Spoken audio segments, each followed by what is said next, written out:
Chào mọi người, tiếp tục đồng hành cùng với Fahoka khám phá Ai Cập nha. Trong video lần này mình sẽ chỉ sơ về kinh nghiệm đi tới Ai Cập với chi phí rẻ nhất và những điều thú vị mà mình cảm nhận được về quốc gia ở châu Phi này nha. Bay đến Cairo thế nào cho rẻ?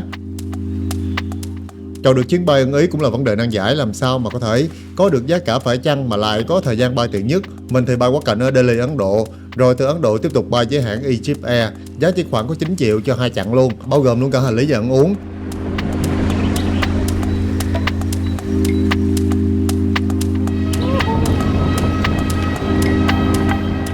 Còn bạn mình thì bay từ Sài Gòn quá cảnh ở Thành Đô, giá cũng chỉ tầm có 9 triệu. Nhưng mà mình thấy thì bay ở hãng Trung Quốc thì dịch vụ tốt và ăn uống cũng dễ hơn là mấy cái hãng Ấn Độ và Ai Cập, nếu như mà mọi người ngán đồ Trung Đông và Ả Rập. Welcome to Egypt, chào mừng đến với Ai Cập nha. Đi ngay Noel luôn, là đầu tiên đi một quốc gia Hồi giáo để ăn Tết Noel. Ôi cả nhà ơi, đây chính là sân bay Cairo. Từ đây vào trung tâm thì còn tới 20 cây số luôn nha. Đây là lần đầu tiên mà ca tới châu Phi và cũng là đầu tiên mà Fahoka tới Ai Cập. Bây giờ mình sẽ bắt xe vào bên trong. Mọi người nhớ tải ứng dụng đó là InDrive để mà đặt xe đi vô trung tâm ha, hoặc là di chuyển. Đây là ứng dụng InDrive. Ứng dụng này dùng để đặt xe ở Ai Cập nha. Điều đặc biệt của ứng dụng này là mắc cười lắm, là người ta sẽ có thể trả giá ngay trên ứng dụng luôn. Một loạt các tài xế sẽ trả giá mình là giá bao nhiêu mình có thể đi được, rồi sau đó giá sẽ hiện ra. Sao mà trả giá chưa vậy? Thật ra cái giá trên đây chưa phải là giá cuối cùng đâu nha, mà lúc nào cũng sẽ cao hơn là cái số mà trên ứng dụng hiện. Tài xế sẽ gửi cho mình hàng loạt những cái trả giá nào mình có thể chấp nhận được thì mình bấm đồng ý vào cái mức giá đó để mà nhận cuốc xe rồi di chuyển. 120 nè sếp nha. Lướt lên lướt xuống đi. Hết rồi nè. Rồi 120 đi. 120 đi sếp. Chưa, tao đang lắp gì mà gọi sao được. Sớm nhất qua Ai Cập thì mọi người nên tải ứng dụng InDrive để mà chốt cái giá sẵn. Để thôi nếu mà bắt ngoài đường biết đâu lại bị lừa đó. Có nhiều người bị lừa bởi vì hát giá quá cao. Cho này giá rất là rẻ luôn. Khi mà không ai nhận thì mình có thể cộng thêm tiền, nhắn thêm 3 bao vậy đó, để mà coi có ai nhận không. Không ai nhận luôn. Thôi đi xe buýt đi. Thôi kỳ quá. Cái hồi cần quay thì không phải trả giá chứ. Mình đi từ sân bay đi về trung tâm 20 cây mà chỉ tầm khoảng 100.000 tiền Việt, bao gồm luôn phí bến bãi. Đây là tài xế ở Ai Cập đây. Bên này rất là ít nói tiếng Anh nha, toàn Arabic thôi. Mọi người nên học số Arabic trước khi vào đây, bởi vì mình đặt xe xong á thì xe chạy tới bản số toàn là Arabic thôi, mình không biết được số nào hết. 10 số thôi, rất là dễ, chịu khó. Còn đây rồi lo đồ lên cho dữ, nhưng mà biết để làm gì không, phải để nghe nhạc nha, mà để nghe kinh. Lên sao taxi nào cũng toàn là mở kinh Koran không à. This is Koran right? Quran. You play it? You read? No. Listen. Dần lớn lên kinh Koran nữa. Vậy đi, còn lớn thế này nghe. Đó, kinh Koran đó đâu có nghe hết trơn. Đó là sùng đạo nha. Xin visa Ai Cập sao ta? Chưa có nước nào mà những cái nước này hết trơn á. Du lịch là nhờ vào những cái kim tự tháp ha. Vậy mà tìm thông tin về visa không có gì hết trơn. Gọi điện lên lãnh sứ quán của Việt Nam hay là không có trang web luôn. Việt Nam mình thì không có thể xin được e-visa rồi, bởi vì mà một là phải lên lãnh sự quán để mà xin visa, dán tem và hộ chiếu. Còn không là có thể xin visa tại cửa khẩu. Khi mà mọi người bay tới đây, nếu mà nó có visa Âu, Mỹ, Úc, Canada thì có thể xin tại cửa khẩu nha. Mình tới sân bay rồi sau đó lại một cái quầy để mà mua visa 25 đô, dán tem vô là sẽ được nhập cảnh. Còn mình là do không có tìm thấy thông tin gì hết nên mình đã xin visa ở Đại sứ quán Việt Nam ở Hà Nội. 3 tuần mới có visa, trời ơi lâu thì ghê luôn, cũng 25 đô luôn. Mình gửi tất cả những giấy tờ rồi hộ chiếu, rồi thêm 25 đô đỡ vô phong bì luôn, rồi gửi ra Đại sứ quán Hà Nội. Thì sau đó qua khoảng 2-3 tuần thì người ta sẽ gửi ngược lại cho mình. Anh vô là bằng visa của Úc, rồi mua cái sticker dán vô 25 đô. Nó chỉ coi cái tờ visa Úc của anh xong rồi cái nó dán vô rồi nó đóng ngọc cho anh luôn. Bởi vì nói nhiều người làm giả visa. Nếu theo anh ha, nếu mà làm bằng visa Úc hoặc New Zealand đó, visa điện tử in ra đó là đây nó không kiểm tra gì luôn. Mà áp dụng được những visa nào, nước nào hả? Mỹ, Schengen, Úc, New Zealand, Canada. Hôm bữa mình đi Ấn Độ lạnh quá nên mình phải mua cái áo này. Rồi mình nghĩ là trước khi đi qua bên Ai Cập này thuộc châu Phi chắc là nóng quá, hồi dục mẹ cái áo này đi. Ai về qua đây vẫn sử dụng tiếp, hên quá không có dục. Tại vì bên đây mùa đông cũng rất là lạnh nha. Nếu mà mọi người muốn tới Ai Cập mà không mà sợ quá trời nóng thì có thể đi vào mùa tháng 12 cho tới tháng 3, thời tiết rất là lạnh. Ở đây thời tiết lạnh lắm. Ni hào. Ni hào đi hoài. Wow, quá trời chà là luôn. Yeah, Cairo đi bà con ơi. Đây là sông Nin. Đây chính là trung tâm của thủ đô Cairo, thành phố lớn nhất của Ai Cập nha. Sau lưng mình đó chính là tháp Cairo. Ở đây có một cái giống như một cái cồn gì đó giữa sông Nin. Và bây giờ thì Fauca sẽ xuôi dòng sông Nin để đi từ Cairo cho xuống tới tận Abu Simbel. Không phải là đi vô thuyền nha, mà là ngồi xe chai hết phao câu luôn thì mới tới được. Đi mấy ngàn cây số lận. Sông Nin, một con sông được coi là dài nhất trên thế giới, dài hơn cả sông Amazon ở Brazil. Con sông này trải qua tới 13 quốc gia lận. Và theo hướng này thì sẽ đổ ra Địa Trung Hải, giáp với châu Âu. Một con sông gắn liền với một nền văn minh Ai Cập cổ đại. Bản đồ cho ta thấy là sự ảnh hưởng của các thế lực bên ngoài vào vương quốc Ai Cập cổ đại ngày xưa. Đây chính là Ai Cập và dòng sông Nin. Đây là hạ nguồn của dòng sông Nin đổ ra Địa Trung Hải. Trên kia đó chính là Hy Lạp. Và bên này đó chính là Israel, dãy Giza đây. Đây là sự ảnh hưởng của các triều đại, đặc biệt là La Mã, họ sẽ tràn xuống đây. Ai Cập cổ đại dưới sự thống trị của Ba Tư, sau đó tới Hy Lạp rồi tới La Mã. Rồi sau này thì Ai Cập trở thành một quốc gia đạo hồi. Đây là biển đỏ nha, và đây chính là kênh đào Suez. Biển đỏ ở đây, kênh đào Suez. Bây giờ mình đi thì mình thấy là Ai Cập rất là an toàn nha. Và chỉ hơi là mánh khóe chút xíu thôi. Nói chung là ai cũng đòi tiền bo thêm hết trơn á. Nhất là đi xe buýt, dỡ hành lý rồi cho mình chút xíu cái đòi tiền bo. Cho cỡ 20 tiền bao là cỡ 10.000 là được rồi. 10.000 tiền Việt mình thôi. Đừng có bo nhiều quá. Rồi cái gì cũng phải trả giá nha. Đến chưa? Rồi. Hả? How are you? How are you? How are you? Nahlin. Welcome for Egypt. Welcome. Thank you. Thank you. بص Hả? I love you. I love you. يعني قارة يعني ايه قارة يا مروان؟ continent. اه Hả? What are you continent? Where are you of continent? Hả? What? ممكن نصور معاكم ممكن نصور معاكم What? continent. Sao bên đây hay làm gì là gì ta? نصور معاكم ممكن نصور معاكم. What is this? What is this? No food. No. Đây là trung tâm chợ cổ gọi là Âu Bazaar của Cairo ha. Quá trời áo vú áo ngực, slip, chen tùm lum. Hả? Ôi ôi, một khu chợ đậm chất Ả Rập, thế giới Hồi giáo. Đây là một cái gốc rất là đậm chất của Ai Cập. Ôi, có những cái đèn nữa nè, đèn lồng để trưng trong ngày lễ Ramadan của người Hồi giáo bên này. Wow, góc này đẹp ghê ta. Trong này thì mọi người có thể mua nhiều đồ lưu niệm và đặc biệt là đồ cổ trang để mà có thể đi tham quan kim tự tháp. Mình mặc đồ của các pharaoh và nữ hoàng. What do you know about Vietnam?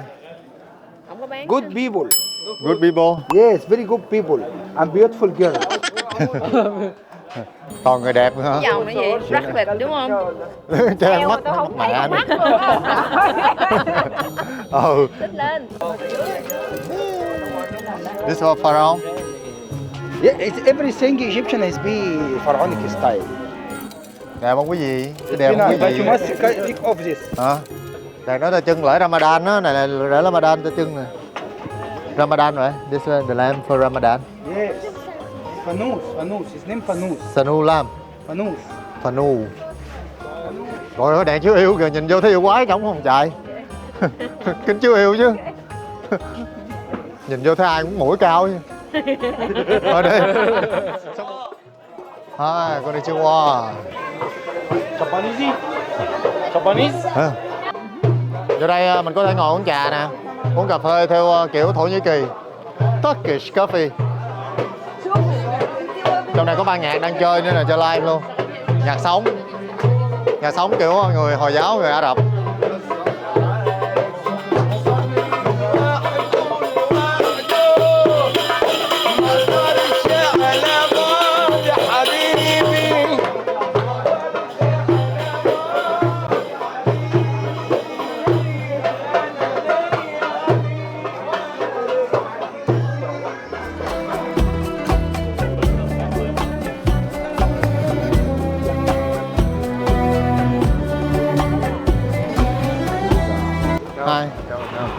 Ơi bên đây là cái gì vậy?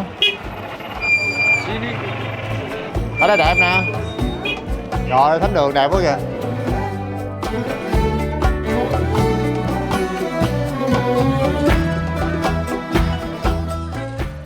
Lo. Trời ơi, giờ mày mới biết là Ai Cập dơ với hôi không có thua gì. Giờ mày biết Ai Cập là dơ hôi với bụi không có thua gì ở bên Ấn Độ đó nha. Quá trời rác rồi. Đi khắp cả đất nước này đi đâu cũng toàn là rác bụi không, thấy ghê thiệt. Bụi mịt mù luôn mà không biết sao tê, toàn là rác ni lông không à. Chắc thành đống không có ai dọn dẹp đi trơn á. Đường phố lúc nào cũng bụi bặm vậy nè. Đi một cái quãng đường dài trên sa mạc thấy gì đâu mà ôi ơi, rác ni lông mà nó bay mịt mù luôn cho nội ơi. Thôi qua tới Ai Cập thì mọi người sẽ thấy là trên đường hả, mèo với chó hoang nhiều ghê luôn. Lên đây nè, trời ơi, mánh cho chưa ăn vụng, đi ăn buffet, lâu được ăn buffet đã ha. Mèo mấy ông không đuổi luôn. Ồ, trong đó có bán khỉ nữa kìa, khỉ chim cò. Lên đây ăn buffet đã ha. Ở đây tội nghiệp lắm, ra đường hả, ở trên sa mạc có mèo với chó sống ở ngoài trên sa mạc luôn. Tại trong đây, tại nó vô thành phố bị người ta đuổi giết lùa ra lên sa mạc nó ở chứ đâu dám ở trong thành phố đâu. Oh yeah. What is this? Good. Đây là bến xe.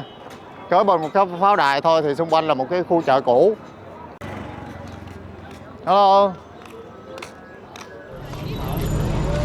Hello.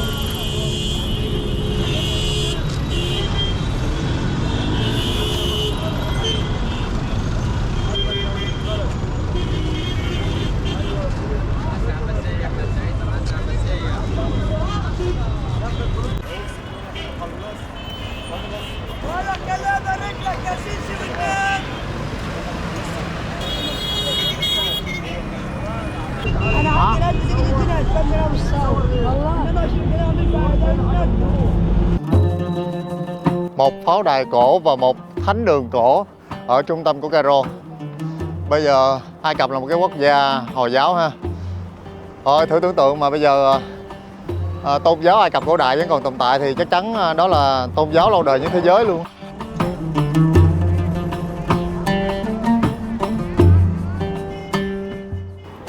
Công nhận Ai Cập là một cái quốc gia có lịch sử lâu đời và phải trải qua rất là nhiều thời kỳ tôn giáo ha. Từ tôn giáo Ai Cập cổ đại tôn thờ các vị thần, sau đó chuyển qua tôn thờ các vị thần trong La Mã, rồi tới Hy Lạp, rồi bây giờ lại là theo Hồi giáo. Ngoài những công trình mấy thiên niên kỷ thì Ai Cập cũng có những công trình mà vài trăm năm, và như đây đó chính là pháo đài Saladin, một tướng quân rất là vĩ đại. Saladin là một tướng quân, là một tướng sĩ rất là hùng mạnh, hùng dũng, đã cai trị Ai Cập trong khoảng 700 năm. Một pháo đài rất là lớn. Trên này thì mọi người sẽ có một tầm nhìn bao quát thủ đô Cairo. Đây chính là nơi sinh sống của những người cai trị Ai Cập vào thời Trung Cổ Hồi giáo và được xây vào khoảng thế kỷ thứ 17. Thành lũy Saladin này thì được xây dựng bởi một người cùng tên luôn, đó chính là Saladin. Quá trời đồ sộ, bên trong còn có một cái thánh đường nữa. Đây, thánh đường hiên ngang nằm ở giữa trung tâm. Ở trong chúng ta có thể đi tham quan bảo tàng, nơi trưng bày những vũ khí quân sự của Ai Cập, cũng như là một cái nhà tù và một thánh đường rất là lộng lẫy. Rồi đây là kinh nghiệm, chia sẻ một vài kinh nghiệm sau khoảng nửa tháng mình đi tại Ai Cập nha. Khi mà qua Ai Cập thì mọi người nhớ mang theo nhiều khẩu trang, bởi vì bên này rất là khói bụi, nhất là bên này hả, giao thông do là sử dụng xe cũ với dầu diesel đó, trời ơi nó hôi, ra đường nó mùi khí thải rất là mệt. Giờ lại bụi nữa nên phải đeo khẩu trang nhiều lớp vô. Đổi tiền thì mọi người có thể, mình thấy thì tỷ giá ở trong sân bay cũng không có khác với bên ngoài, nên cũng có thể đổi từ sân bay luôn. Còn về mạng thì nên dùng mạng trái cam là Orange hoặc là Vodafone. Nhưng mà mình xài hai mạng luôn thì mình thấy là Vodafone ok hơn là mạng Orange. Rồi mua đồ lưu niệm. Giờ mua đồ lưu niệm thì mình thấy là có người ta rao là 1-2 đô đều có hết. Nhưng mà đó là có thiệt nha, có mấy cái rất là rẻ. Như là mấy cái đồ lưu niệm nhỏ để trưng bày, hay là mấy cái đồ để trang trí có 1 đô à. Người ta rao là 1-2 đô để mình vô mình lựa, rồi sau đó người ta sẽ giống như chiêu dụ để mình mua thêm nhiều thứ nữa. Nhưng mà thực ra giá 1-2 đô là có thiệt, mọi người trả thấp xuống cỡ 50% là ok. Ồ, quá đẹp rồi. Ôi coi nè, bán nhiều đồ trang trí toàn giống như là đồ cổ lấy từ trong hầm mộ, lăng mộ Kim Tự Tháp ra vậy trời. Quá đẹp rồi. Ôi mấy cái này mà đem về chắc trưng trong nhà chắc thành quyền quý Ai Cập cổ đại như pharaoh luôn. Đẹp quá à. Này là đồ gỗ sơn mài lên, phủ kim lên đẹp ghê ha. Chụm tấm đây coi đẹp quá. Ê, trời này ngồi lên đây quay cái chắc đẹp lắm á. Lấy con mèo này ra ơi. Nó nặng dã man, cái này đâu phải gỗ đâu. Này bằng đá không à.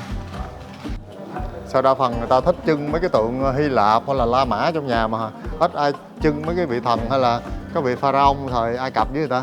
Thấy đẹp mà, cũng sang lắm bộ. Đây là các vị thần nè. Đây là thần canh gác mộ nè, trong lăng mộ của vua Tut. Mèo nữa nè, mèo dây cưng thấy không? Mà sao nói mèo Ai Cập đó là nổi tiếng mà qua đây không thấy mèo Ai Cập, toàn thấy mèo quang, mèo ta trên đường đầy chứ. Mèo thấy đẹp ghê ha. Đẹp quá à. Còn đi xe buýt từ thành phố này tới thành phố kia thì mọi người có thể đi GoBus trên ứng dụng trang web là gobus.com luôn, mà tải ứng dụng về thì càng tốt. Bởi vì trên đó thì mình có thể lựa chọn vị trí ngồi của mình đặt chỗ luôn. Giá rất là rẻ nha bà con.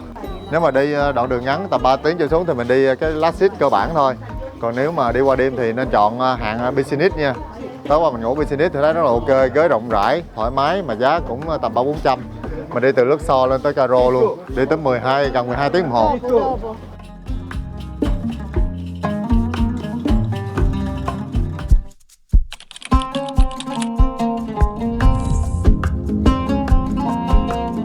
Chào mừng đến với Alexandria, thành phố do Alexander Đại Đế thành lập vào năm 331 trước công nguyên. Ở đây có một cái ngọn hải đăng được xem là một trong 7 kỳ quan cổ đại của thế giới, nằm ở ngay vịnh biển này luôn, mà bây giờ đã bị sụp đổ rất là lâu rồi bởi vì một trận động đất đã xảy ra. Ở đây thì là trung tâm vùng duyên hải, một vịnh biển của Alexandria. Mọi người thấy đường phố rồi rất là rộng lớn ha. Nhưng mà mình thấy thì nếu mà mọi người không có thời gian thì có thể bỏ qua thành phố này, bởi vì ở đây cũng không có gì tham quan nhiều ngoài một cái pháo đài nằm ở ngoài kia. Từ đó thì chúng ta có thể thấy được tàn tích cổ của những cái cột đá là chân móng của ngọn hải đăng Alexander mà đã cho xây dựng. Ngoài ra thì mình có thể đi tham quan một cái hầm mộ và một cái viện bảo tàng hiện đại mà đại đế Alexander đã cho xây dựng, một cái thư viện lớn nhất trên thế giới nằm ở Alexandria này. Alexandria là thành phố đông dân thứ 2 của Ai Cập ngày nay, chỉ sau thủ đô Cairo. Nhưng mà ngày xưa vào thời của Alexander Đại Đế thì đó là thành phố lớn nhất của thời Hy Lạp cổ đại. Có thể thấy thì Alexander, một đại đế trẻ rất là tham vọng, ông muốn tập trung hết tất cả tri thức của nhân loại về tại thành phố này, một thành phố mang tên ông. Dưới sự cai trị của La Mã thì thành phố này đã bị hủy hoại, rất là nhiều tài liệu cổ cũng đã bị hủy và thư viện cũng không còn nữa. Và những vị vua nào mà cai trị và chiếm được Ai Cập thời đó cũng được xưng là pharaoh luôn. Đại đế trẻ cũng là một pharaoh của Ai Cập cổ đại ngày xưa. Sẽ đổ sập trơn rồi.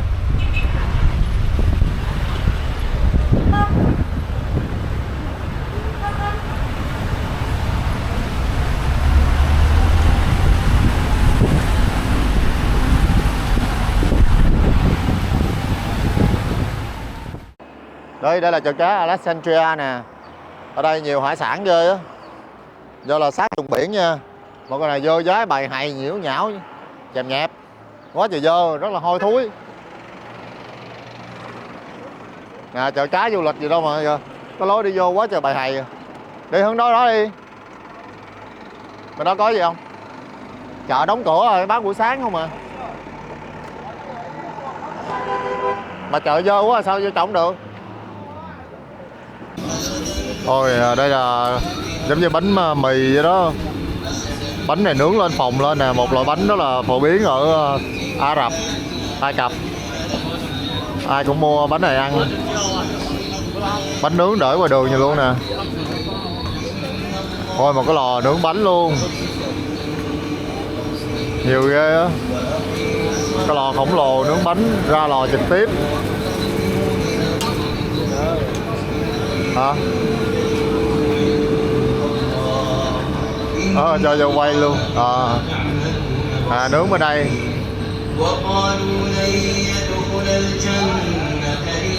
Đây là lò bánh nha. Đây. Very good. Bánh này từ bột mì, sau đó để lên lò nướng. Lò nướng ra đây là ra mẻ mới là lấy liền luôn.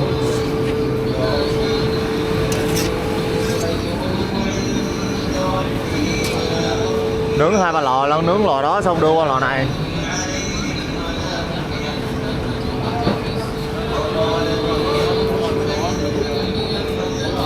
Rồi, thank you. Bánh này để chấm với nước sốt ngon lắm nè. Đây là khu chợ truyền thống ở Alexandria. Không như các nước đòi hỏi khác thì ở Ai Cập mình thấy phụ nữ vẫn ra đường để làm công việc kinh doanh buôn bán nha. Phụ nữ ngoài đường cũng khá là đông đúc. Này gì đây? Giống như một loại phô mai lên men gì đó, giống như chao bên mình đó. Có chao trắng với chao vàng nè. Nhìn đi trang như tàu hũ luôn Tài. Đây. Đây bán ớt, trái cây, rau củ quả, chanh nữa nè.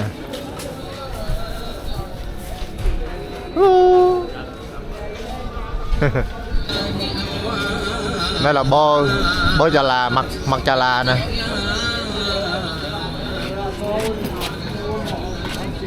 Cá nướng. Hey. Cá nướng đây.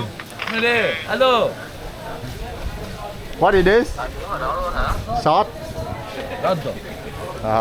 Xả hay gì ta?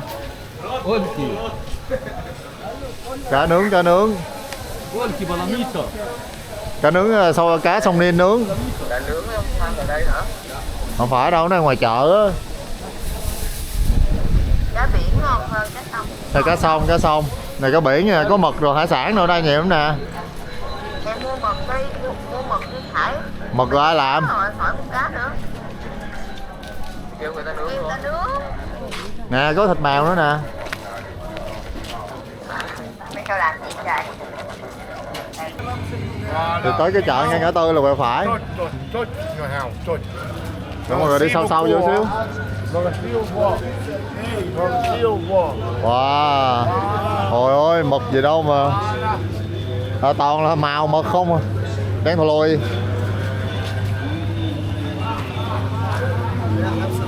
Hải sản quá trời ơi hề. Đây có ăn thịt thỏ nữa hả? Đây có ăn thịt thỏ nữa hả ta? Hà La đâu có ăn thỏ đâu. Dâu hả? Dâu bự dâu nhỏ. Này số 3 phải không? 30. Dâu nhỏ nó ngon, dâu bự chua lắm. À có tiền nè.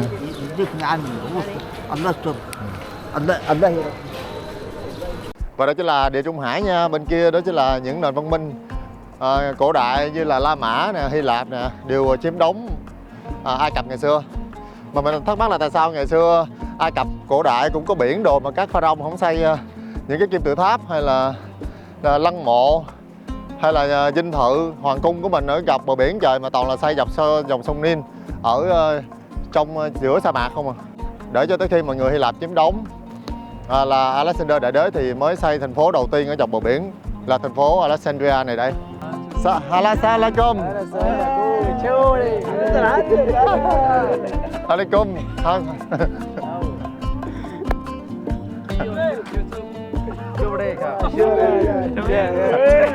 العرب استيادوا الدولة احنا العرب Alaikum. Cái mà trang dữ vậy?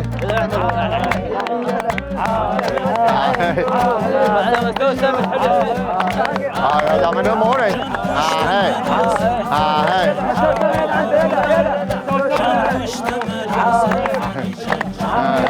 ايوه غالي. Mấy bạn này người nước nào ta? Đâu rồi?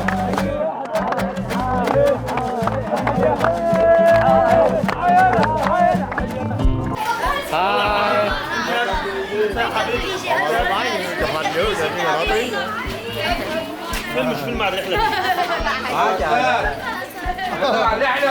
Dạ, chưa hình chung. Cặp dưới rồi kìa. Quay đây nè. Video. Quay đây nè. Quá trời nổi tiếng rồi trời ơi. Có bảo vệ đi rồi, có bảo vệ đuổi rồi. Video ấy. Không, bảo vệ đuổi, bảo vệ nè. Bảo vệ đuổi rồi. Bảo vệ chưa vô rồi. كل اللي عندك كده ممكن اقول له ما يخش. Bên đây sao có điện thoại sớm người ta. Bên đứa nhỏ có điện thoại xài chứ.